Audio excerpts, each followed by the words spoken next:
I think that when I write, I naturally write a story, and the artificial writing for me would be writing a novel. I've never understood how people do the time element in a novel, how you start at something and keep the story going through changes over a long period of time. So writing a short story for me is the preferred form. And what is characteristic about it? I guess, to go back to that old school of the epiphany, something happens to you, you hear a remark, you see something in the course of your day, and that's the kernel for it. Why it doesn't go on longer, I don't know. Patrick Powell, who's a writer at the University of Florida, whose stuff gets shorter and shorter and shorter as he goes on writing, said somewhere that things come to a stop, and that's it. But on the other hand, when you think of a story like Chekhov's Lydia with a dog, you can get whole novels, I think, in short stories just as easily as in a novel. So the question stumps me. The first line is the most important line. The first line is either going to grab somebody and they're going to read the second line, or they're going to put the book back on the bookshelf and go look for something else at the bottom. So the first line is so essential. Andrew, I wanted to ask you what your friend thinks, how your friend knows when a story stops, because have any of you had the experience of overwriting the end of a story? Before I go on, did anybody else have any thoughts about how a story ends, or when you know that in the ending? I like the feeling of the piece could continue. The reader's like in a position where they could lean into a furthering of the piece, but I don't need to do that, right? If the structure deems that the piece can end, I feel like that's where it's a logical ending for me. We'd like to talk about all the different forms of short stories and the multiplicity. So, first off, maybe where is short story in the traditional pantheon of literariness? What is a short story versus a novella or a novel? I mean, that might be a pretty easy question, but what do you think? I mean, what makes it something distinct from a novella or a novel? So depending on how the reader approaches it, or I guess what context they approach it in. Within the context of the collection, it could be deemed a short story, but as like a sort of autonomous narrative, it might be deemed a novella. But I don't know, I feel like a novella is more contained, right? For me, anyways. I mean, I feel like there's a sort of solidity to a novella that I think of whenever I come across them in lieu of like a short story. What does solidity mean? What does solidity mean? Like a sort of, I guess if playing back to like what I was saying maybe a second ago, the idea of like the reader leaning into a furthering of the story in a short story, I don't know that that's absolutely necessary for a novella, right? I feel like the novella just sort of ends, right, in the same way that a film might just end, right, and you know where you are at the end of the film, whereas with a short story you can continue with that momentum. I don't know if that momentum's necessary for the ending of the novella. Like ideally you should have it, I think. It has a conclusion. Yeah, it is a more solid, you have a more solid ground as far as a conclusion, but that could be bullshit. I don't know. No, I totally agree with your bullshit. Oh. I mean, there are novels that are totally 300 pages and they're just very lyrically written. Like James Salter, whether it's longer or short, it's always lyrical. And Christine, you have... Like I'll be honest with you, I cannot write. As far as I know, I can't write a short story, and definitely probably can't write a poem.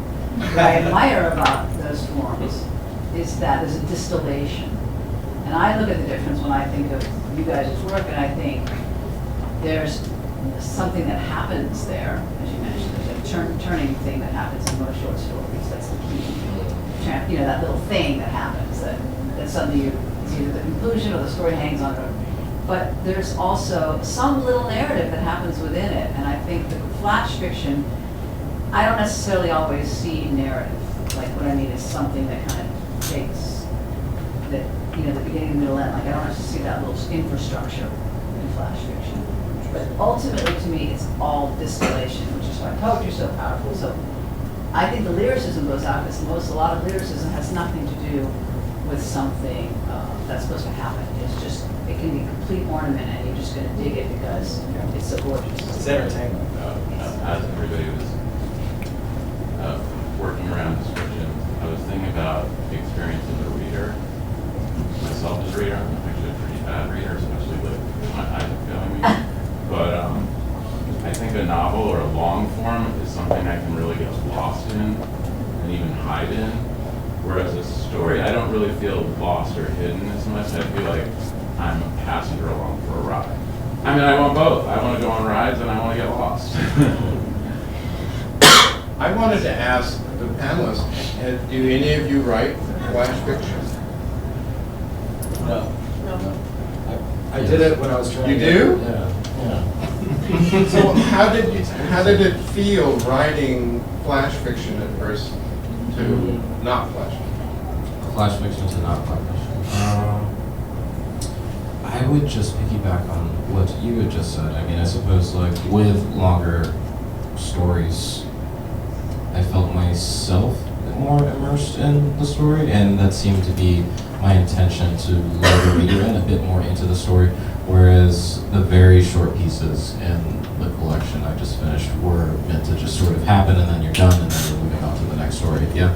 So it was tricky trying to imbue those shorter pieces with the same amount of weight, because I didn't want, and I don't think that the length of a story should determine the amount of weight or the impact that it has, although I do think that shorter stories, like, they just necessitated having to have a quicker impact, whereas I suppose like the longer novel, in lieu of just like a sort of like loud thud, you have a series of like softer bumps that build up, possibly, hopefully, to a larger conclusion. So trying to figure out how to imbue the same amount of weight and the same sort of emotional collateral to a reader in a shorter work was the biggest issue I had with compressed. And was that interesting? It was interesting as a form, but I think that just for me personally, I'm more comfortable in shorter bursts, right? So like I just finished a novel, like I just wrote a novel, but even that structurally, it's structured in such a way that it's 300 words and then a sort of line break, or rather a page break and then 300 words and then a sort of page break, because that form really interests me, right? Like compression really interests me. So trying to determine like what the difference is between a sort of highly compressed novel and a series of like shorter bits and just a highly compressed story that is just in and of itself. Like that, it's not a question I think I could answer, but it's definitely a question that I'm interested in like trying to sort of problematize and attempt to answer. Well, you got plenty of years. You're young. So when Justin read, and I asked him to read a book club I was organizing in San Francisco then, and afterwards I said, "You really write short stories, don't you?" And he said, "Yeah, because the ending of that novel is like my friend says, it falls off a cliff. It's not what I would think is a traditional. Of course, we're supposed to throw tradition out, just write whatever the hell and hybrids and everything like that. But it's not the traditional, like you were talking with a novella as a conclusion. It just has this fantastic ending that leaves you thinking, what the hell? What's next?" And that brings up linked stories. So Andrew, this was your idea, so we're going to let you start with this. Linked stories versus not. I noticed when I was teaching at an MFA program that when it came time to hand in the thesis, so-called, at the end of the year, that so many students were struggling to write linked short story collections. And I wondered why the linked short story collection had more prestige. And I thought to myself, it must be because it resembles a novel. It's trying to go toward it being a novel, and the novel has more prestige. And even now, I'm working on a book of short stories in which I'm doing it, and I would tell them, don't do this. You don't have to link these stories. They can be various as you want. And now I'm doing the same thing. I'm trying to pull together a book of short stories, and I'm trying to link them. And I'm thinking, I know this is wrong. Why am I doing this? It's some cultural thing. So the link to the Olive Kittredge case, the linked short stories seem to have some kind of weight that a grab bag version or stories. As we're talking though, I'm constantly thinking, name a book, name a book, name a book, name a book, to help us get through this fog. What is Flannery O'Connor's A Good Man is Hard to Find? Yeah. Those stories are quite unique, and yet they are linked in what? In her tone, in her subject matter, in her style. Take Carson McCullers collection. Same with Truman Capote.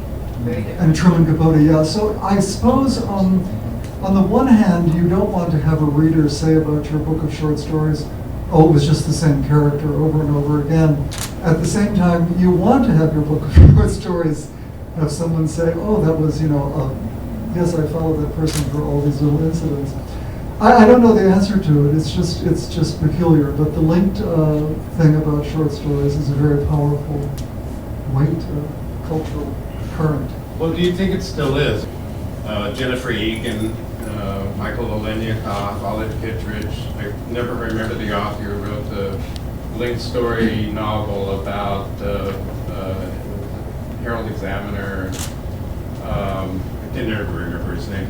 But are linked story novels still being published? I think the problem, people worrying about whether it should be linked or not, is that, from my point of view, when I was a kid, I wanted to be a novelist.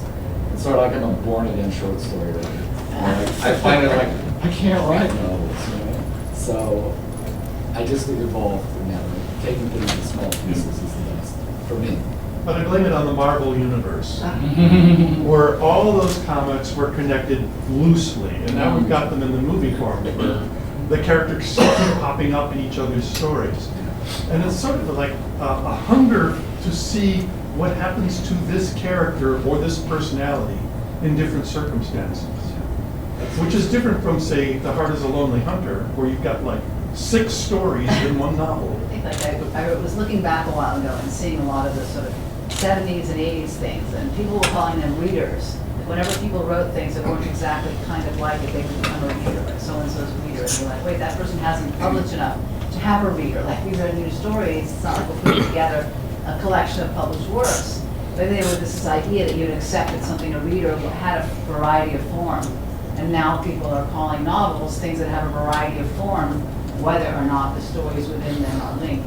Because the author sees a connection. And I think that's just the disassembling of the novel and the disassembling of like, we're kind of saying like, let the author decide in some ways. Let us accept a new form. Well, I'm going to respond to what Michael said, and then as an editor, to get a book through the editorial committee, well, first through my editorial director and then through editorial committee. In general, places like France and Germany, they don't care about the short story at all. It's very rare for story collections to be published at all. They only take the novel seriously. So. I think the reason is also that short stories and poetry don't sell. Right. This is, I think, one of the most reasons, but in Slovenia we still have a lot of poetry and a lot of short stories, and every publisher is doing some poetry, knowing it won't sell, but it's important that it's also supported by the National Ministry of Culture.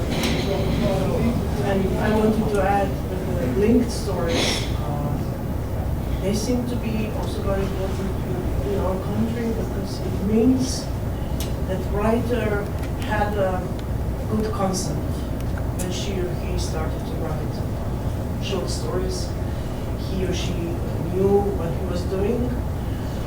Sometimes they get too close to novellas or to the novel. And when I write short stories, I'm afraid of critics because once I published a collection called Things I Never Liked on the Train with really weird stories, and I liked them, and I felt free, and I collected different stories.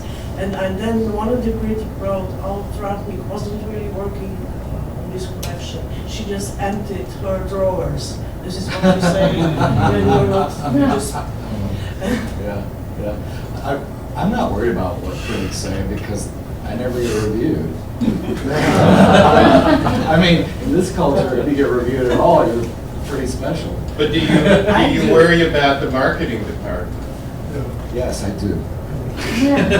I would give some light disagreement to the idea that readers don't understand the idea of like a linked collection, because I do think that, I think the readers are really fucking smart. I think that if they're given enough, they'll take it a long way, right? I feel like the usual analogy immediately is like the genre fiction, right? With like the genre work, like the author is literally building a world with all sorts of concepts and terms that weren't inherently or even implicitly viable, like in the world that they're living in. So if a reader can go out of their way to understand that, I feel like the fact that letting a reader know that, okay, all of these narratives are linked by way of a sort of location, let's say, because I just wrote a linked collection, like where every story takes place in Houston, and there are recurring narrators and speakers, and those are the through lines, right? So maybe a bit more prominent, right?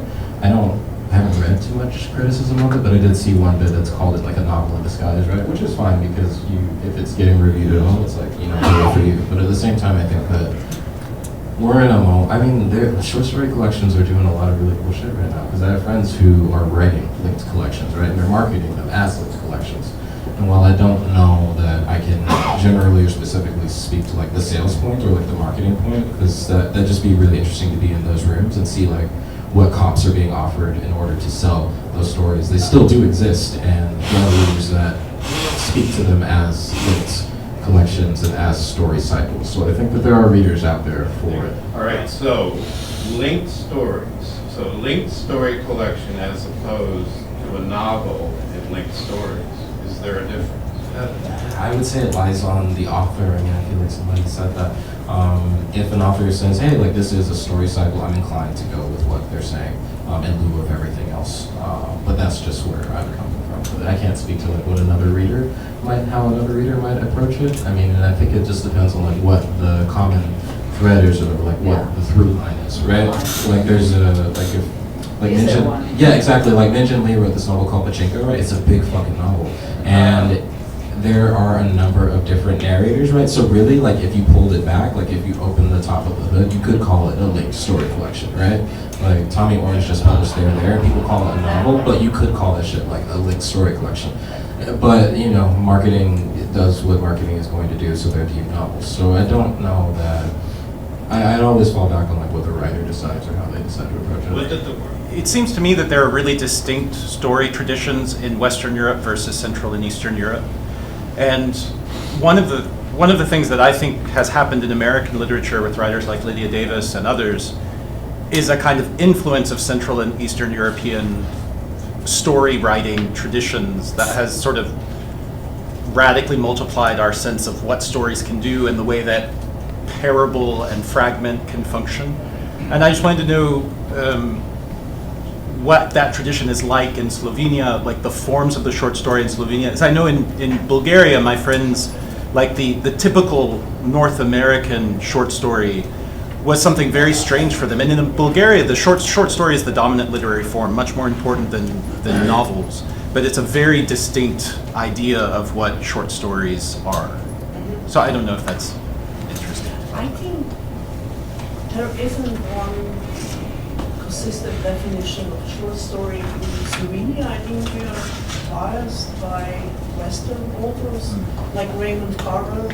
He's a very popular and a star, and everybody reads him in Slovenia. And I think a lot of people write this way, like you know, when we say this, oh, but that's another story. And I think Carver is doing this, writing this another story that you don't really expect. And they made a film out of his stories. Yeah, exactly. Robert Hall. Yeah. Was there a tradition before the influence of Raymond Carver? What was the short story like before that in Slovenia? I think most of the short stories before were very rural, about the peasant's life, about different, and very moral in a way, like this is something I want to say. Then later with the writers, I think in the 70s, in the 80s, stories became more daring, and a lot of them had so-called hidden message, because they were written in a time of socialism, when you were not, it wasn't safe to say anything. Garth, I wanted to ask you why, I mean, is there an understanding of why the form of short story is more popular in Bulgaria than the novel? Or? I think part of it may come back. Part of it is poetry. Poetry is also still the much more prestigious literary form in Bulgaria. I think part of it also has to do with socialism and, you know, writing in kind of fragmented, parable forms. I mean, this is a way to write sort of within totalitarian systems and escape censorship. Yeah. What about the traditional elements that were taught at some point in school? Character, setting, point of view. Consider a short story, and how does it handle those traditional elements of writing? And how is that different from other forms, other literature? I don't worry about it. I don't worry about any of that stuff. You just write the damn Well, I think, you know, when you think of a story like Hemingway's The Short Happy Life of Francis Macomber, which is, whatever you think of Hemingway, it's just an amazing piece of writing. It's got everything you just asked for, and incredibly tightly structured, and it's quite powerful. When you think of a story by Flannery O'Connor called Good Country People, Yeah. ditto on all of those things. So I think the best stories, the really best stories, have everything in them, and they're so admirable because you experience them as a reader, and then you sit back afterwards and think, my God, was that well put together. Whereas there are, has anyone ever read Turgenev's A Sportsman's Sketches, where the man just travels around the Russian countryside and stops in at inns and farms and things and tells the story of each town? Or the one we're leaving out and not talking about at all is Chekhov, who is more formless, but there are writers, and Somerset Maugham is an underrated short story writer. Read a story called The Outstation or Rain. Even within a particular author, you can find stories that are put together like plots that are just perfect and less structured. So it happens every now and then, but it's the exception, I think, rather than the rule. Most stories, I think, people write with less of a structure, an idea in mind, and just write because some incident moved them. So you think that a short story writer probably doesn't consider the traditional elements, or how they're writing character or whatever? Not necessarily. I didn't study comparative literature. I studied sociology, and I don't know much about literature as a theory. But when I write, I concentrate very much with short stories on language and every sentences. And when I'm happy with the language and the fluency, I know the content is good as well. It's one thing, it's hard to explain. You're right. No, I was going to actually say, like, shit, really what I meant was grammar. Because to me right now, I'm very fascinated with the disappearance of grammar, which it took me a fucking long time to get grammar, and I'm very attached to things like semicolon dashes. Like, I would write an entire book of just those, really, and forget the words even, just to try to. That would make an interesting book. But what I mean is that I've been very interested in the short story because I actually I don't find it as often or in the same ways in short stories. What I think of short stories as being these little gems of actually telling a story, right? I mean, sort of novels. But I'm interested in it because to me it sometimes is the biggest challenge when I think of these shorter forms is people who are also collapsing narrative voice, collapsing first and third, these things that are traditions, as you call them, conventions, not just a conventional structure, but frickin' conventions, and just kind of entering the story from whatever, and you follow along as a reader in a way that I don't feel people trusted us to follow along 15, 20, 30 years ago. We needed to have periods, we needed to have, capital letters, we needed to have spaces, and this kind of disappearing. And I see it in novels where people will just go from the beginning all the way to the end, and I'll somehow manage to follow along and think, wow.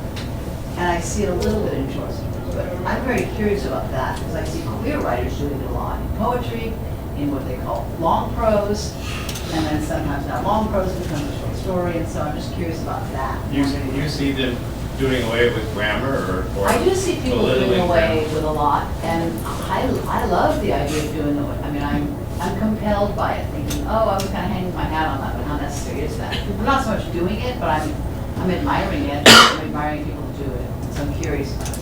And I see it with a lot of queer writers. Does anyone want to respond? Yeah. I think Michael's stories, Stella Morris, are pushing, I think he's doing away with a lot of that stuff. When you read his stories in the current book, you're almost streaming, I find. A lot of dialogue, different people talking, and yet you keep going, and at the end of the thing, you've gotten Key West, you've gotten the scene and a person's story. So it's going to be pushed, and the conventions are going to be rebelled against, but I still think there's a great satisfaction in a well-made short story. Right.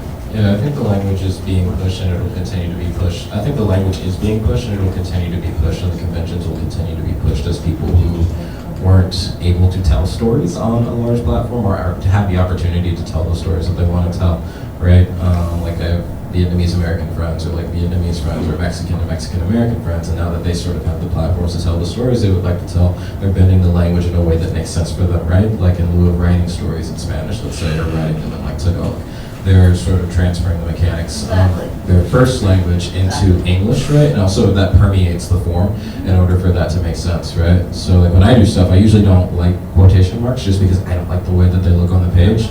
And I think as a reader, when you're reading a story or if you're reading, you know, a short piece of memoir, like whatever, like you're reading and then you're tracking it and then there's quotation marks, I feel like there's a switch in a reader's head, right? Like now I'm reading dialogue, that sort of thing. And I just don't like the way that that plays out on the page personally. So it's interesting that I wouldn't have done that if I hadn't read it in people prior, right? Yeah. And the cycle just sort of goes on. So I feel like as people continue to mold the language to fit their means, right? I feel like the form is always going to be, or like the content is always going to necessitate the form. But I feel like there's a sort of orality that I'm interested in generally, right? Like the way that the language is spoken or the way that it sounds like musically is something that I'm interested in. So if I can bend convention, I suppose, to fit that music, I'm always going to do that rather than the latter, right? Or the opposite, like using or bending to the form of convention in order to diminish that music. Michael? I think one thing that we're not talking about is the larger culture. So like novels and even short stories for a long time, the 20th century were parallel to films and TV shows and stuff like that. But now there's this new form called the limited series. You know, like I haven't watched any of these, but you can't go to a bar without somebody saying, "Did you see Dark Purple last night?" Dark what? Purple. I just made it up. In fact, on Facebook, I keep making these up to see how many people believe them. So, I think John, did you see any of this? I just make these shows up and I cast them, and I say who wrote them and created them. So that series you mentioned to me before we started, did that really exist? What series? You mentioned some limited series. Now I'm not going to believe it actually. So I want to move on to some literary dirt. Because probably most of us here are writers, or not writers or readers, and you would like literary dirt. So, how did you get your first short story collection published? Did you get a 2-book contract and they wanted your novel? Like you had a novel coming out next year, and so they grudgingly published your short story collection to get your novel? Well, from my end, it was relatively, I'm obviously young, so it didn't take fucking like 15, 20 years, but there was some pushback, I suppose, when we were trying to sell the collection, and the immediate question was the one that I feel like most people in this room would assume, like, can you make it a novel, right? Can you combine these things and make it a novel? Which is really fascinating to think about now, because I suppose, like, enough of the sort of components of each of the stories were just the way that they were. They could have just called it a fucking novel and then, just marketed it as that. But I got a 1-book deal, and then this book came out, and then once there was some preliminary press, they accepted the second book. So it was a relatively seamless process, but also the second book was a novel. So it's interesting to think about how that would have gone if I had said, oh, okay, I also have another collection before this had come out. I can't really speak to that, but it's interesting to think about. But you got your novel, your short story collection, published on its own merit as a short story collection, and they thought they could sell it.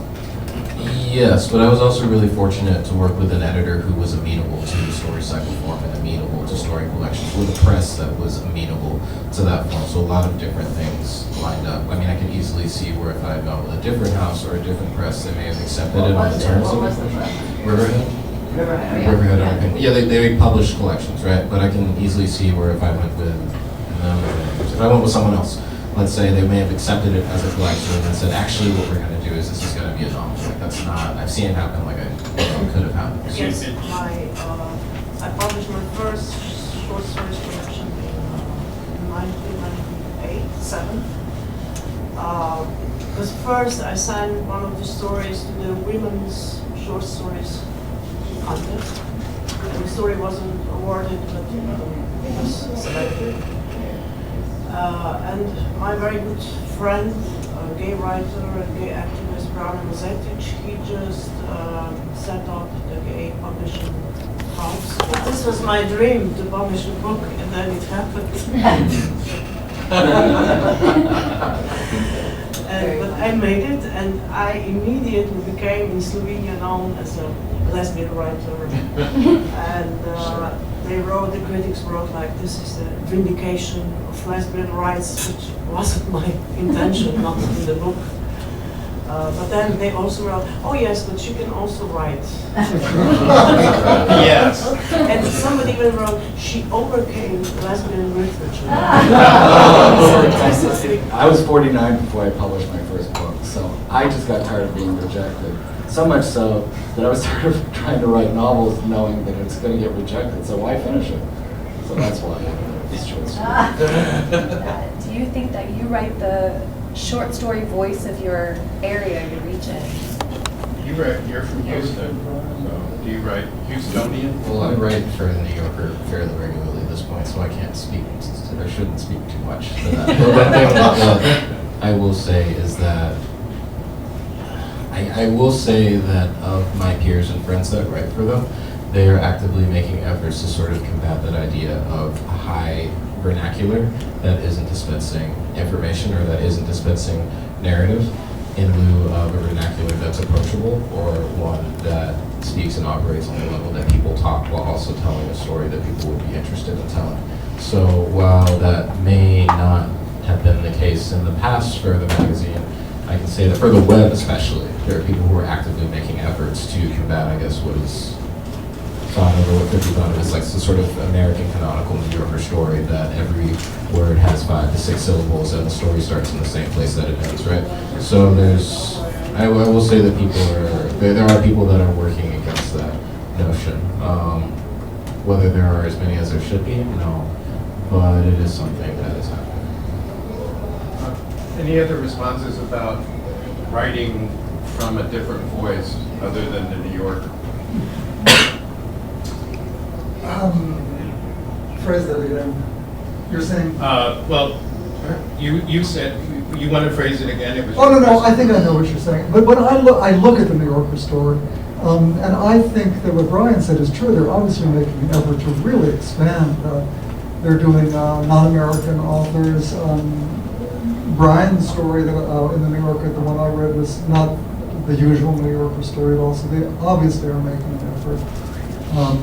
But as to whether we have, all of us has a place that determines our style, I don't, not for me, it's more my reading and what I admire in the short story.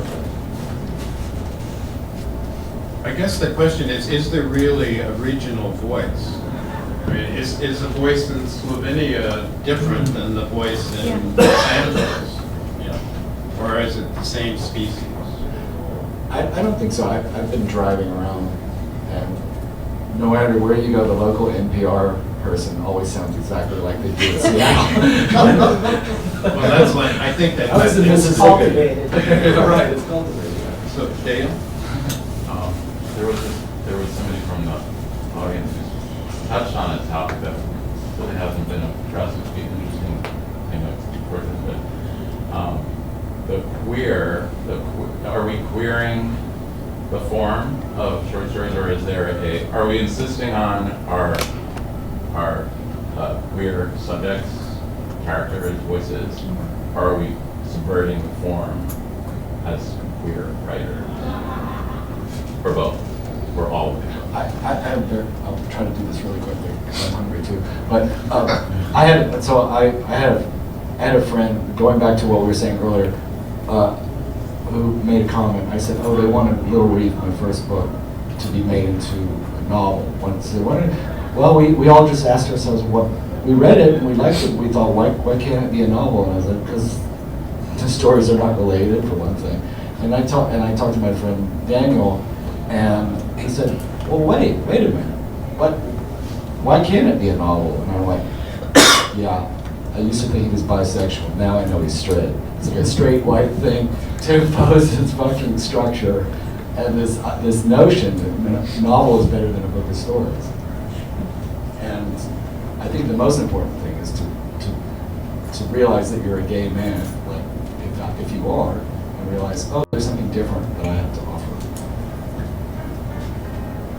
Well, queering the literature is a topic, I think, for a whole another hour. So I thank you all for coming, and thank you very much.